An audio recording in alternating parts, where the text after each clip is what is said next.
You know what it is? It's your guy, Rhett Butler, and this is that pretty left hook. We back, baby. Yo, I had to take a little hiatus, man. Your boy got tired, but it's crazy because while I took my hiatus, my man from Baltimore went back to Thailand. Dorian Price is in the goddamn building. What's up, D? What's up, brother? You know how we do, man. Let's get on here, man, and cause some controversy and upset some people, man. You know how the game go. Baltimore and Harlem connect. Here we are. So you made a whole lateral move. You went back to Thailand, man. You in Pattaya. You got the gym on one side of the street, the ocean on the other side of the street. I see big mountains in Phuket. I've left Pattaya, brother. I went back to Phuket. See, this is what I'm saying. He moves around so much. I gotta check in daily just to understand where he's at in the southeastern part of the world. Yo, talk about Thailand, man. You back. This ain't nothing new for you, but you back. Why'd you make the back? What's going on?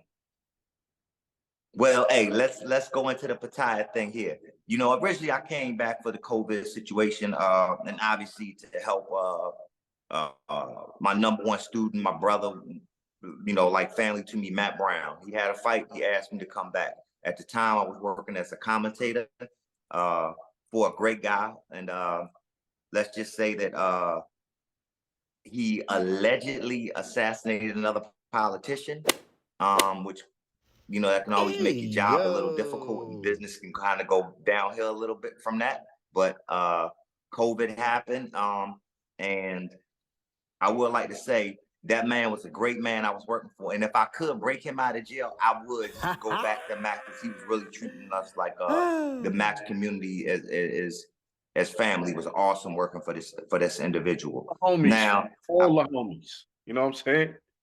Huh? Said free all the homies. Say it again, brother. Yeah, free all them jokers, free all of them.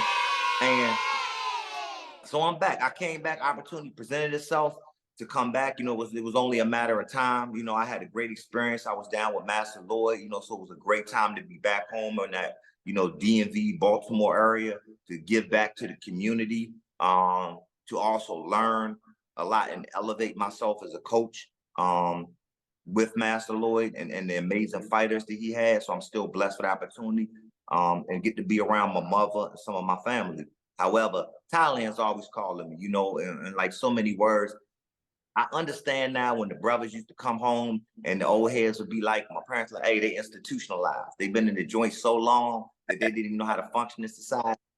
Yeah. I understand it now that I've left Thailand. I'm basically institutionalized, you know, when I came back to the civilized, you know, to Western world, I never really fit in all the way. You know, I was still had that element of Thailand, having been out here so long that I just never really got accustomed to being back there.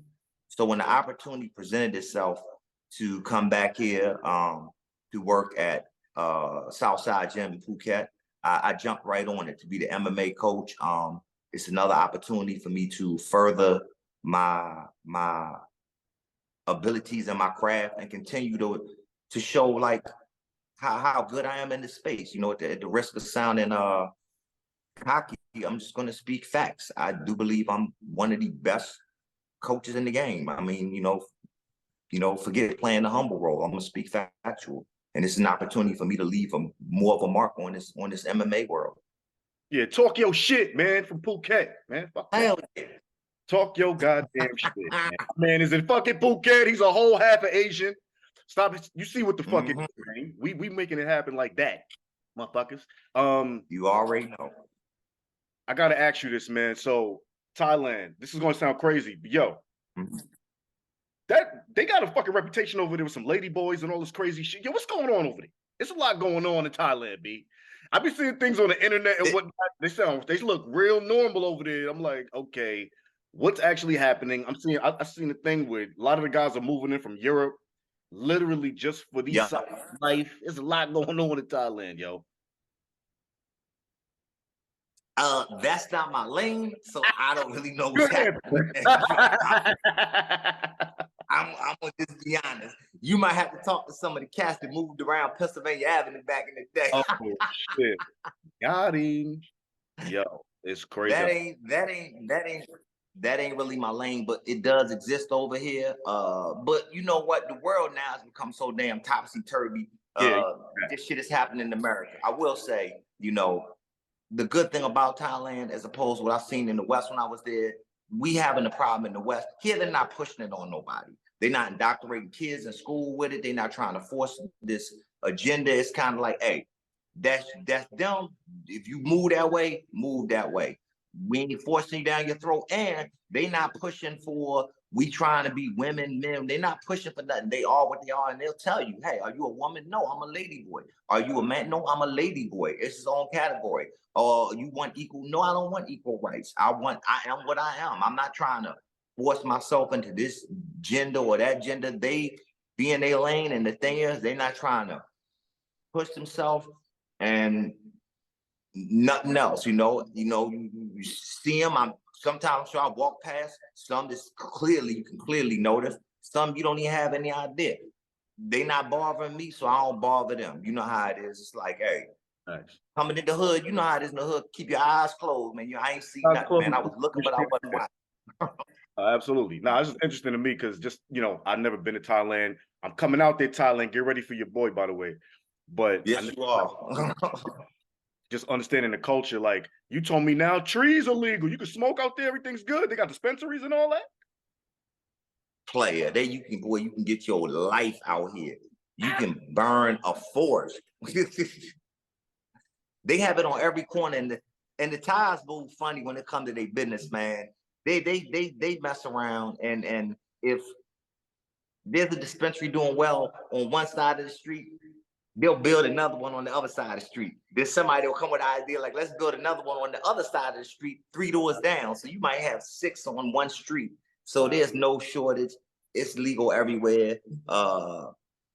They not hemming you up for it. So it's pretty good. A lot different than when I used to allegedly put some stuff in my bag and come back over.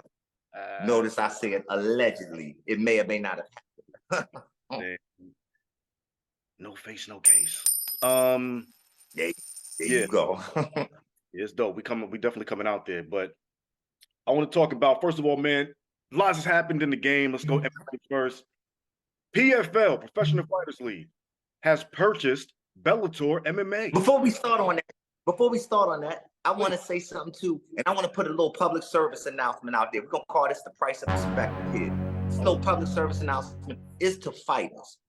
Now, since I've been here, I notice a lot.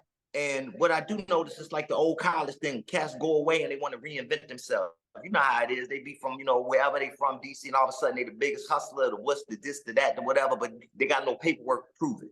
And ain't nobody fact checking. So what I want to start doing is for these fighters, we're gonna start having paperwork parties. And this is what I'm talking about. Ooh.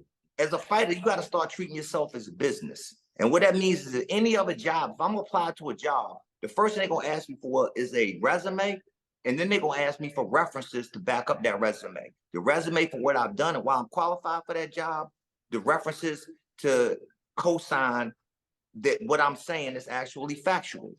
And too many fighters are just letting any coach show up and do some pads and maybe pimp themselves out.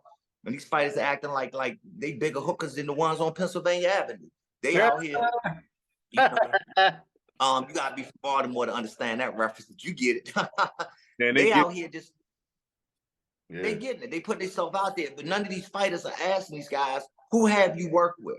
What's your track record?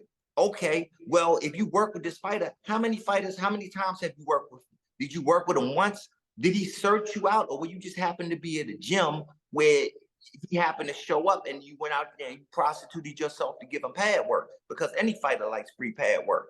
These fighters gotta start asking these questions. Like, I'm gonna need to see some references. Like, okay, if you saying your style, show me your #1 fighter so that I can see your style. What are you going to teach me? What am I going to learn? Who's your best representative of your style? For instance, if you was to ask me, I'm gonna pull out Matt Brown. What am I learning? This is going to be the best representative of my style. This is what you're going to see, Matt Brown. There are plenty of other guys, but if you ask me, who's your reference? If you're going to show me, this is your resume, I want to see an actual body of work. Who are you? Here, this is my guy. This is the guy I'm putting first and foremost to what you're going. This is the best representative for my style.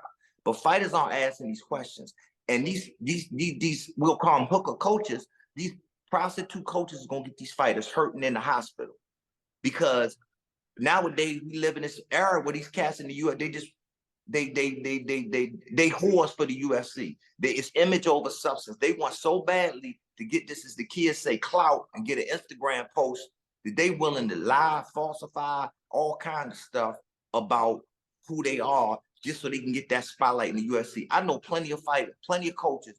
I shouldn't say plenty. I know some coaches who've had held pass for fighters, snuck their way in the corner, and this fighter got sent to the motherfucking Astrodome, unconscious. So they've gone, ain't want to fight with a guy because they don't have that coaching pedigree. And what I mean, I'm not saying everybody got to go through that track record, but what you do have to do is, have you built up through the amateurs? Did you start in the regional level shows? Did you hone your craft? Did you go through the wins and losses? I'll be the first to say, there have been fights where the best example is I worked with a guy named Mickey Gall. The best example, when he fought Mike Perry, I didn't even realize it. I was just like, Mickey was a jiu-jitsu guy. And I'll admit, that was one of the biggest mistakes I made, because Mickey had one of the best fucking jabs I've ever seen. But I was so thinking of him being a jiu-jitsu player. I was just training to stand up to D just enough to get him competent on the feet and just get it to the ground, so you know, where he could work his magic, and he was magical on the ground. But as time went on, when I saw him in the fight, you never know someone till you see them in the fight. When he's in the fight, he's landing jabs, kick, where he out there moving his head like a conventional version of Pernell Whitaker. He bobbed and he turned Mike Perry into a wrestler. He was catching him up so bad. And I was saying to myself, dang, but I can admit that's a mistake I made, you know, because he still to this day has had one of the best jabs I have seen. But that's you live and you learn. With Matt Brown, I have made mistakes along the way, but that's all in the process of being a coach. And I own up to the mistakes. I've also learned to let my ego go and get around these high-level coaches, you know, my peers in the game, and actually humble myself to learn. How do y'all do it? To these guys that I've seen week in and week out, and you know what we're talking about, this always at the UFC, they always got a fight. They got a track record of, you seeing them every weekend. You know them because you've been in the UFC game longer than I have. You know, you seeing these guys. And I've actually took my time to learn from them. So what I want these fighters now, we gonna start calling this like prison paperwork parties. We going up to these, if you're a fighter and you see this coach and this guy want to hold pass and do this, y'all need to start, because you are a business. I didn't know this. And a lot of my friends that's older in the game, we didn't realize that we were businesses until it got too late. Now we're in the era where these guys are businesses. They're making millions. The money's there now, you know. Now, so it's even more imperative that you fighters start pulling out, start asking for resumes, start asking, especially when you're talking about striking coaches, because in striking, you're playing with shootouts. You can get severely hurt, altered, and changed for life if you don't have the right person in your corner giving you that knowledge and giving you that information. You know, let's look at the world of boxing, and we're gonna talk about that later on. Is that you can get in the world of striking and stand up, when you up top working with it, you can seriously get injured and really hurt, and your life can be altered forever. So from now on, I want fighters to take it more concerned when these striking coaches start pulling up on them. We call them the paperwork parties. Start asking them to show receipts. Who have you worked with? I'm gonna need to see who you work with. I'm gonna need to see your #1 student. Did you say represent your style the best? And I'm gonna need his contact information so I can call him and contact him to make sure what you telling me is upper front and copacetic. So that was my little tangent right there. But I say that because I was a fighter, and like I said, my brother Matt Brown, I've been with him throughout his entire career, from his first fight even before, all the way till eventually gonna be a Hall of Famer. And I've seen people just try and like jump like succubuses, try and jump in there, jump on. And I see what happens when these guys are rising to the level. So when you get to that UFC level, I want you guys to really start like think about that. Paperwork parties. I coined that term. That's what we're doing now. We have paperwork parties. And if it don't add up, we stomping motherfuckers out. No, I'm kidding. Yeah, no, keep that same energy. Yeah, let's get them. Paperwork, no paperwork is a problem in the gym.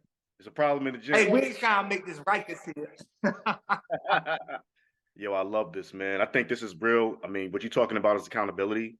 And at the end of the day, once UFC jumped off, and even what we're about to get into with PFL buying Bellator, it's only saying that the game is rising, right? Little guys are now becoming bigger guys, buying big guys, pause.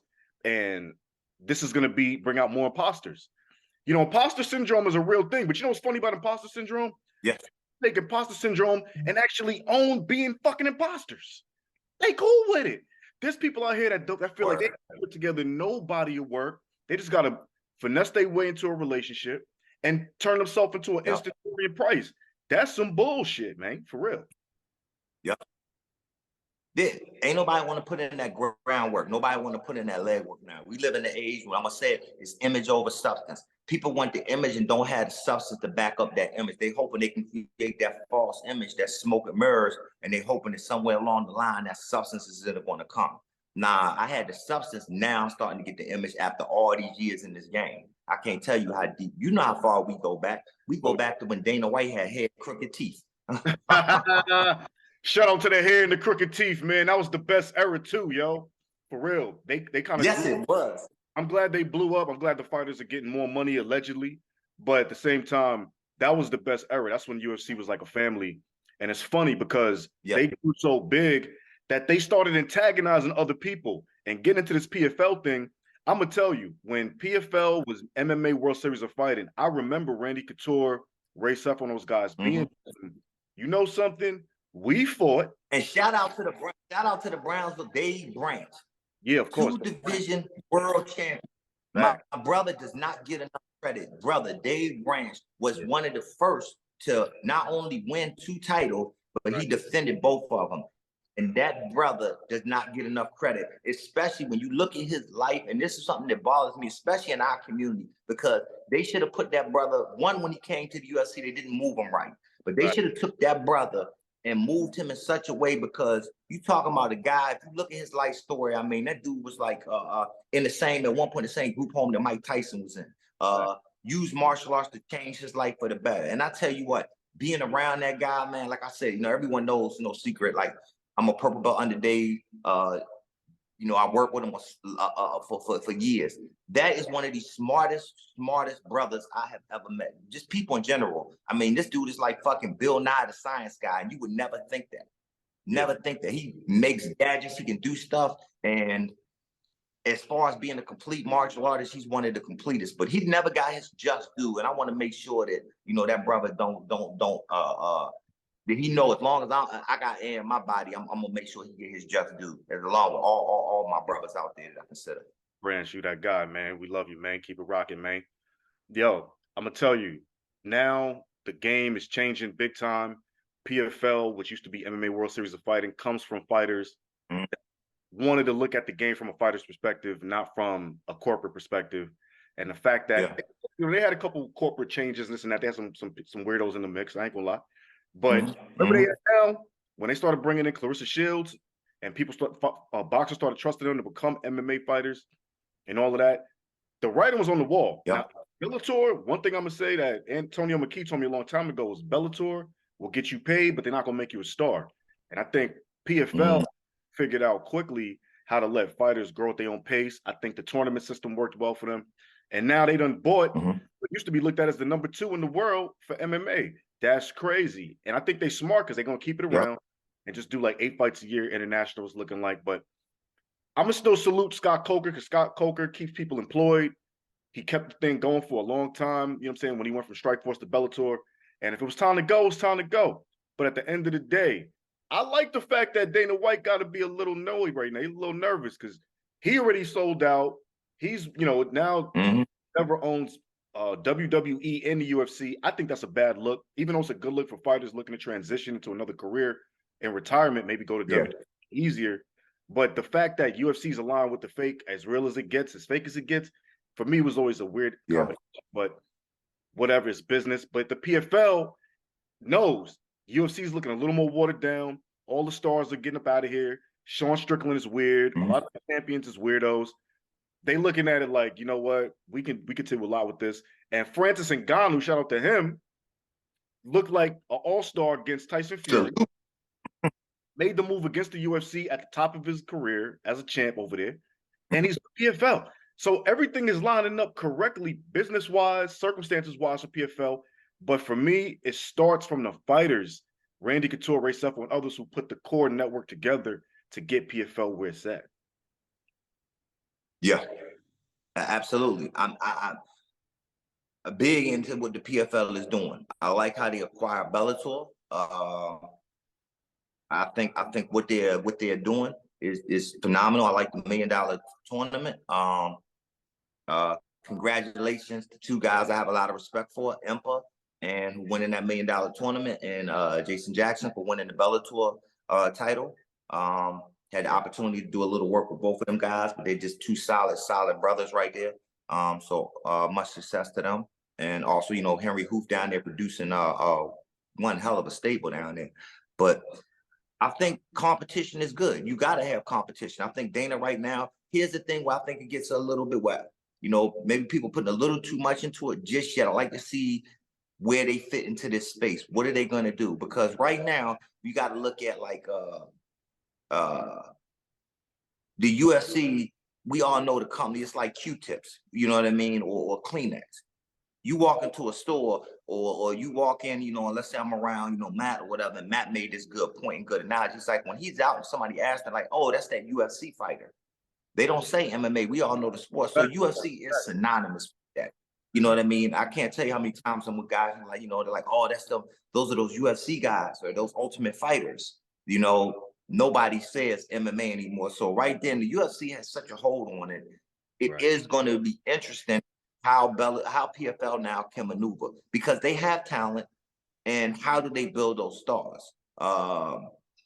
If they can take a move like Pride did, now Pride was phenomenal in building stars. I like the ONE FC and how they're moving in this space right here, especially in Asia. I like what they're doing. Yeah. And they have a competition in the market that the UFC cannot compete with. In order for the UFC to compete with them, they would literally have to change their entire model, their business model. And what I mean by that is the UFC does MMA. They don't do kickboxing. They don't do Thai boxing. They don't do grappling super fights.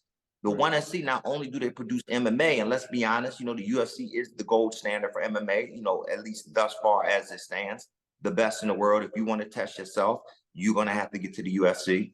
But the UFC cannot compete with the ONE FC when it comes to kickboxing, because they have the best in the world.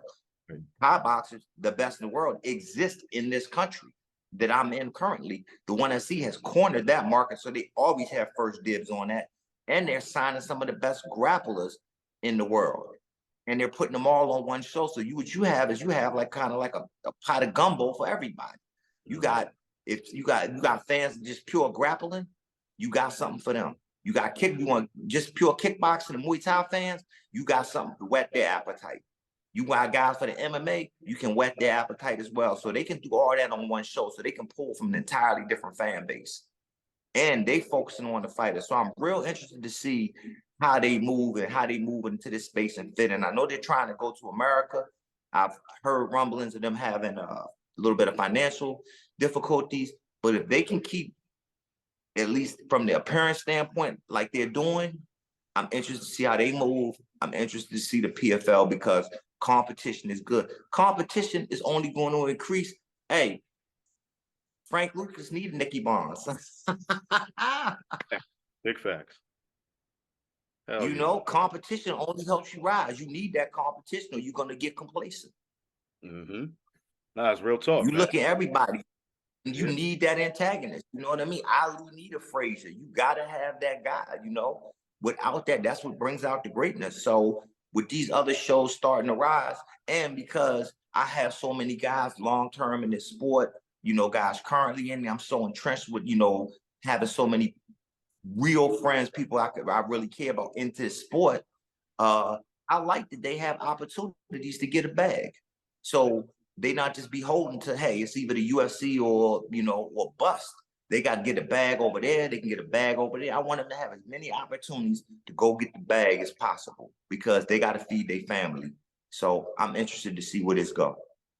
Nah, me too, man. Salute to everybody over there. The game is getting crazy. We love it. We love it. Switching over to boxing. David Benavidez. Let's do it. Damn thing. Beat Demetrius Andrade. Knocked Demetrius Andrade out, or made him put on a stool, I should say. Demetrius Andrade never lost a fight. Defensive as hell. Great fighter. You know what I'm saying? Not super flashy. Just really understands how to hit and not get hit. David Benavidez gave him the blues, yo. Like that was a great fight. It just really showed who this guy is. And on top of that, it now forces Canelo, whether it be through the WBCs so they can unify the titles, or just the fact that both Mexican, and Mexicans don't play that ducking shit. If you're gonna be a top tier Mexican boxer, you gotta fight the best. And if the best is another Mexican, now we're talking about De La Hoya versus Julio Cesar Chavez type of energy in terms of how they're gonna look at it. So we know that Canelo Alvarez has a 3-fight deal with Premier Boxing Champions, excuse me. He did one with Jermell Charlo. It bombed. People hated the fight. It was a one-sided, lopsided affair. Jermell Charlo looked like he was scared to engage. Now he got 2 fights left. They really set this up for Canelo and Benavidez. So now that has happened, right? Now that we have the way made for that to occur, if Canelo doesn't announce or try to make this fight with David Benavidez for his next bout in Cinco de Mayo, people are going to start calling bullshit with this man's career. And I hate to say that because Canelo is such an ill champion, but this is now his Errol Spence, Terrence Crawford moment, right? You can't really say, you could say it was him and Triple G, and I'll give people that because that was a pretty evenly matched fight. But now he's undisputed. And if you're going to remain undisputed, and this is why I say Errol Spence, Terrence Crawford, Terrence Crawford was undisputed once, and then he met Errol, which everybody thought was the fight, to become undisputed again. For David Benavidez, this is that moment to be that guy. And for Canelo, this is the only guy everybody's convinced, a lot of people are convinced this is the guy that's going to get him.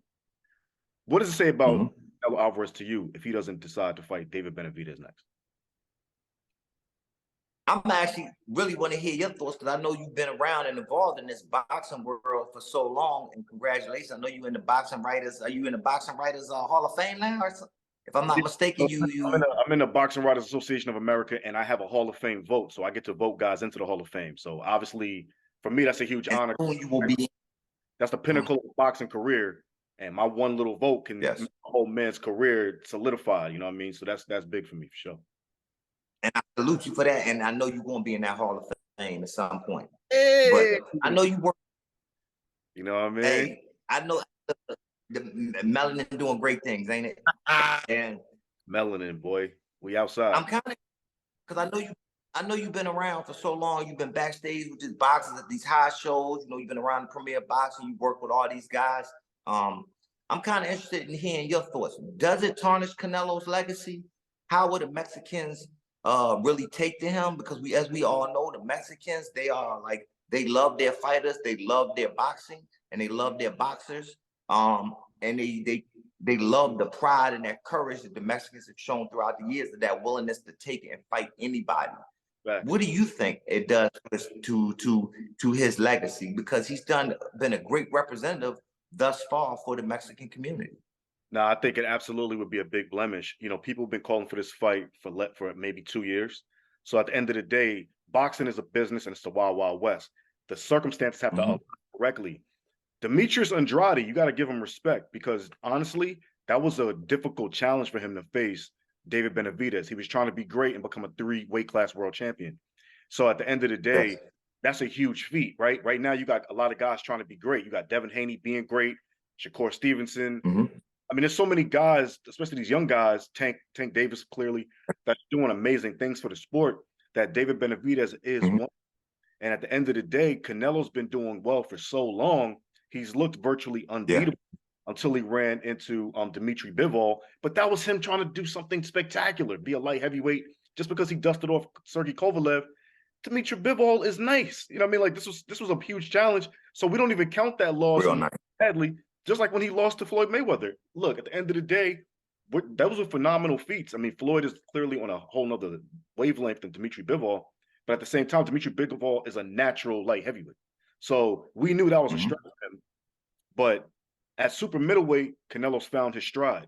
Just like he found it at middleweight when he was beating Gennady Golovkin. So at the end of the day, at this point in time in his career, he needs a challenge like this. Plus, let's keep it real. Canelo's made a lot of money.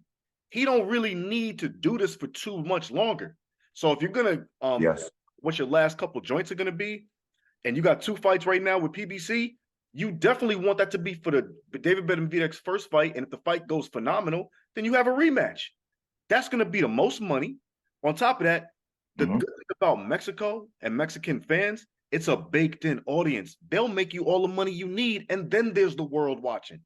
Because Mexico is Yes. ardently supportive of Mexican boxing.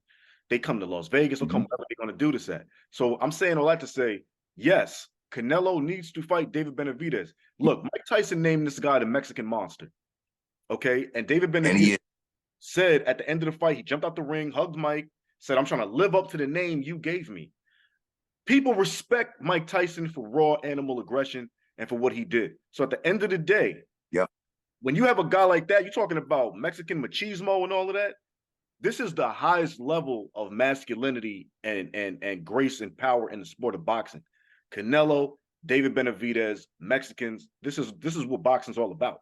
And there's no other big fight, really, to me, out there for Canelo. You got David Benavidez right here, right now. He has the belt for WBC. You are the undisputed champion. You have the belt. You got to unify. Once WBC makes it mandatory that they unify, now you have no excuses. And that's what the pressure now is on Mauricio Suleiman, president of WBC, to make it mandatory for Canelo or he'll lose the belt. We know Canelo ain't ducking no smoke, by the way. So I'm not sitting here saying that Canelo has said, I'm going to do it. Canelo is one of the only fighters we know. He'll run into a burning building and try to fight the flames. He's with the smoke. Yeah. So at the end of the day, I think I'm just saying, at the end of the day, Canelo, there's nowhere else to go. And to be honest, for me, call it a career. Like if you beat this guy, or you at least have one good, you'll do another one. Call it a career. If you beat the guy and it's no competition and you dust him off, then go fight Jamal Charlo, who looked great, and then keep it moving. I'm gonna be real with you. I feel like at this point, Canelo should start looking at life like Floyd did. You made a lot of money. You got to a certain point, man. Yeah. Don't do this for too long. Just pick the right joints and keep it flowing. And I think that's what he's doing. And I think he's looking to pick those right fights. And Benavidez is the wrong fight because Benavidez is a monster. He's young, he's in his prime, he's got the hand speed, he's hungry, he sees what Canelo wants. And the way I equate it, let's look at fighting as if we looked at the underworld, basically. He sees the old king getting old, getting a little, maybe steps are a little slow. And now this young kid, he wants to block. And so now it's his turn and he wants to take the block. And the only way he can get him up off that block is through violence. And we've all seen Benavidez's level of violence and the IQ that he has to execute that violence. So I should say that he uses to execute that violence. He's a smart fighter. He's very well schooled. At 15, at a young age, he was in those boxing rooms, boxing guys that were already established guys. So he's been doing this quite a while. I think Canelo sees a younger version of him. And at the age that Canelo's at, he's comfortable. You as you pointed out, he has the money. Why put himself through that risk right now? As I think Hagler once said, it's hard to get up at 5 o'clock in the morning and go running when you're sleeping on silk sheets. We know Canelo got silk pajamas and a whole bunch of cars in that garage. Does he really want to put himself out there like that against the guy who's out there eating raw meat, ready to take your head off, basically? I think he needs to do, I think he learned from that Floyd. I think Floyd showed him the way. Hey, pick these guys off at the right time. People will say what they want to say to punish the critics that are outside of the ring. We're going to say what we want to say. We're going to have our opinions. But at the end of the day, we still going to tune in to watch Canelo. We're going to tune in regardless of whether we think this is the fight he should be taking or not. We're going to still tune in to watch. We're going to still put that money in his pocket. He's going to keep winning. And just like we do with Floyd now, we still talking about Floyd. We still saying, what if Floyd, that Manny fight should have happened so many years earlier? We still saying, why he pick off Canelo when Canelo was, not in his prime. But you know what? Floyd's going to the bank and he's still proving himself, to many to be the greatest. Not in my book, but in many, he's still proven, have many people believing he's the greatest. I think Canelo has stole that blueprint. And I think Canelo, I also believe if he's smart, he will stay as far away from Benavidez as possible. I agree with you 1,000%. He's going to tarnish his legacy with the Mexican community. But at the end of the day, he gonna sleep real good when he look at his bank account. Man, Canelo ain't trying to go back to Mexico with that over his head. Hell. You know. Well, he still got to go home, yo. He ain't trying to go home hearing all of this. Yo, you ducked him, man. You was this guy, whoopty wop. He's not doing that shit. And I'm going to tell you something. He already got 2 losses on his record, so he ain't protecting nothing. Even if he take a loss, they're going to only give him respect. He already got 2 L's. It's not like he's chasing I'm trying to keep an undefeated career. Go get it. Do it. You already, his 3 fights against them shits was dangerous, man. For real. Yes. But a loss is one thing. A hospital stay is another. Benavidez ain't just trying to beat. Benavidez trying to get you a room over there at the hospital. Definitely trying to put him in the hospital Holiday Inn. You know what I mean? There'll be medical center over there. Well, I feel you. I think, listen, as usual, Dorian Price has the logical, sensible choice. You know what I mean? I'm choosing violence for you, Canelo. I'm not gonna lie. I feel like there's no way you could turn it. You signed up for 3 fights with PBC. You knew that Benavidez was over. You knew that he was the one coming for you. Pause. And you knew that you was gonna have to run into this man if he kept on his winning ways, and both of y'all have. It is what it is. You know what I'm saying? Well, does he Charlo brother? What's the style? Should he go take the Charlo brother? Is that a better option? I don't think you want to see too. But I will say this: if he takes that next, that's the smarter move. But this is why I think he shouldn't do that. People, like you said, word association and branding. When people think Charlo now, they think of a whack fight that he had with the twin brother. So if you go right for the next fight to be another Charlo, I just think people are gonna be like, nah. Even though Jamal Charlo was successful against Jose Benavidez, David Benavidez's brother, on that same fight, it doesn't really matter. Canelo got to break up that branding because the fight against the first Charlo was not popping at all. Look, David Benavidez is scary. It's definitely a matchmaking nightmare for Canelo if you're talking about longevity. But at the same time, Canelo's the same guy that fought Triple G 3 times. And to be quite honest, I don't think we needed 3. Even though I understood the fans wanted 3 to make it definitive, I get it. And the money was fat. I went to all 3 fights. Yes. Okay. At the end of the day, I saw a draw. And then I saw Canelo do his thing twice. So it is what it is. But David, let me ask you this. Yeah. You've been backstage at these fights. Have you been backstage and been around Canelo? And if the answer is yes to that, what is the energy? Because you've been in this game so long, you've been around these boxers, you've been backstage. What is the Canelo that you might have seen earlier in his career? Because I don't know. I mean, you've been in this game so long. Yeah. When you earlier in the career being around him to where he is now. Do you see the same hunger and fire in his eyes? Because that right there will say a lot. So what is your take on that from the Canelo you've seen that we don't get to see, the backstage Canelo, the Canelo after the fight? Canelo's hungry, man. I worked my first fight, actually not my first fight, my second fight with Canelo was when he fought Floyd Mayweather, actually. So I was there, I was in the back, I was in his room, I was in Floyd's room, I was all over. Canelo's that guy, man. I went to all the Triple G fights Canelo had. I've been to a bunch of Canelo fights in this whole career. I've been to Canelo fights when he was with when he was with Golden Boy. I've been with him now as an independent. Canelo stays hungry. All he knows is boxing. He don't know nothing else. He ain't trying to do nothing else.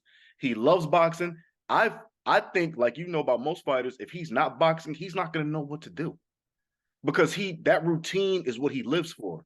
This is what he does. You know what I'm saying? So I feel like for him, what's more important in his legacy is facing all the challenges. So there's no doubt he's a throwback fighter. You know what I'm saying? Period. He's like, Julio Cesar Chavez knew he shouldn't have fought De La Hoya when he fought him. I mean, come on. Yes. Like, he knew his name and the way they respect him in that country, he had to fight. You know what I mean? They calling this guy. And we love him. Yeah. You know what I'm saying? And he's looking at like, they calling this guy the Golden Boy. He's not even from Mexico. He's a California Mexican. You know what I'm saying? So at the end of the day, like, there was a lot of layers with that. David Benavidez is an Arizona Mexican. You know what I'm saying? So you got to understand, like, Canelo's from Mexico. Like, this is where he's from, Guadalajara. You know what I mean? Jalisco, Mexico. So his whole thing is, listen, baby, like, I see you talking. I see you doing your thing. I'm the real Mexican. You calling yourself the Mexican monster. Mike Tyson gave you that name. You didn't even get your name from the Mexicans.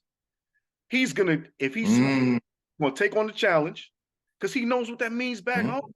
And guess what? If he takes an L, it's a respectable ass L. David Benavidez is a natural super middleweight. To me, Canelo's always been smaller. He just has a lot of compact power. So he's going to be bigger guys in all these divisions. He dared to be great, and he's been doing his thing at that. But at the same time, for me, if I'm looking at Canelo and I'm being strategic because he is Mexican, unfortunately, and he already has 2 L's, the onus is on you to fight the best, especially when it's a Mexico and Mexico battle, for bread-wise, for pride-wise, and because honestly, there's no better swan song if you're looking at it that way. Because you're already up. He ain't need to fight 5 years ago, Dorian. He could have been left the game. You're right. He got all the, you know what I'm saying? So at the end of he made $100 million his last contract with PBC, and he's making and he made another 100 with DAZN. Canelo's cool. You know what I'm saying? Tennessee, he got all kind of deals right now. So I'm just saying, to close out, Canelo Alvarez. I'm telling you right now, man. David Benavidez, bust, dog. 2 fights left. David Benavidez, you dust him up, then do Jamal Charlo, keep it moving. If not, David Benavidez twice, and if necessary, do a 3rd fight, call it a day, get up out the game, yo. That's it. You know what I mean? He takes Benavidez twice, there is no 3rd fight. He takes Benavidez once, there is no 2nd fight. I'm a firm believer, as great as Canelo is, there is going to be no next fight with Benavidez. Benavidez is hungry. The way he puts pressure on people. We saw the way he broke down Caleb Plant, who is a very slick boxer, very good mover. Broke him down, broke down Boo Boo Andrade. I do not think that Canelo is going to be able to keep him off of him. I think eventually he's going to break Canelo down. I think he's going to find that timing, and when he spots weakness, he's a shark. And I think it's going to be real bad for Canelo. And I think it'll be one of those losses that that people remember. We have short-term memories that people are going to look and be like, oh my God, what the hell happened to Canelo?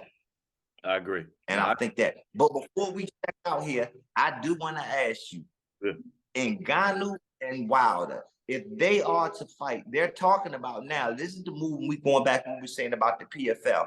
We were going back, and they're talking about Wilder's actually saying he wants to follow in the footsteps of James Toney, hopefully with different results. It